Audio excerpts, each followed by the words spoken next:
নমস্কার বন্ধুরা, আজ আমি বানাবো লাউ চিংড়ি। লাউটাকে ভালো করে ধুয়ে নিয়েছি ছুলে, তারপর এটাকে ঝিরি করে কাটবো। এখন কাটাটা যদি ভালো করে হয় তাহলে সেদ্ধটাও ভালো হবে। একটু টাইম নিয়ে লাউটাকে কাটতে হবে ঝিরি করে। তারপর লাউটা রেডি, কাটা হয়ে গেছে। এখন একটা খালি কড়াইয়ে লাউগুলোকে দেব একটু লাউটা মজার জন্য। তারপর লাউটাকে ভালো করে হাত দিয়ে একটু ঠিক করে দেব, দিয়ে ঢাকা দেব। দিয়ে একটু পরে 15 মিনিট পরে খুলে দিলাম, দেখলাম লাউটা একটু মজে গেছে। লাউয়ের মধ্যে দেখুন কতটুকু জল বেরিয়েছে। এই জল দিয়েই লাউটা সিদ্ধ হয়ে যাবে। তাতে দিলাম 1.5 চামচের মতো নুন, 1 চামচ হলুদ, জিরে ধনের গুঁড়ো 1 চামচ, অল্প লঙ্কা গুঁড়ো দিলাম, 4-5টা কাঁচা লঙ্কা দিলাম। এখন এটাকে ভালো করে মিক্সড করব। আর এক্সট্রা কোনো জল দেব না, কেননা লাউ থেকে অনেক জল বেরিয়েছে।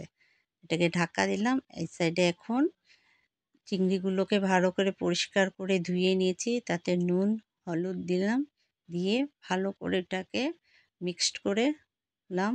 ওই সাইডে একটা কড়াইতে তেল দিয়ে তাতে চিংড়ি মাছগুলো ভাজবো। এখন চিংড়ি মাছটা একটু ভালো করে ভাজবো। চিংড়ি মাছ ভালো করে ভাজা না হলে কিন্তু লাউয়ের সাথে ভালো লাগবে না। এখন লাউটাকে খুলে চিংড়ি মাছগুলো দিয়ে দিলাম। দেখুন এখনও লাউয়ে অল্প জল আছে। এটাকে ভালো করে নাড়বো। চিংড়ি মাছ দিয়ে দেব, দিয়ে ভালো করে মিক্সড করব।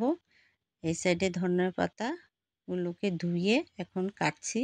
এই সাইডে একটা মাছের মাথাও দিয়ে দিলাম। এটাতে একটু ভালো টেস্ট লাগবে। একবার বানিয়ে দেখবেন, এরকম ভালো লাগবে। কড়াইয়ে তেল দিলাম ফোড়নের জন্য, তাতে লাল লঙ্কা শুকনো লঙ্কা দিলাম, একটু 5 ফোড়ন দিলাম, তেজপাতা দেব, দিয়ে এখন লাউটা তার মধ্যে দেব।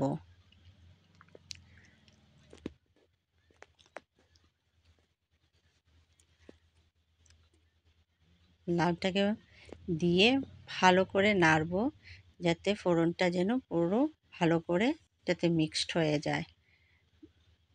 এখন দেখুন লাউয়ে জল নেই, তার মধ্যে ধনেপাতা কুচি দিয়ে একটু নাড়বো, এটাকে নামিয়ে দেব।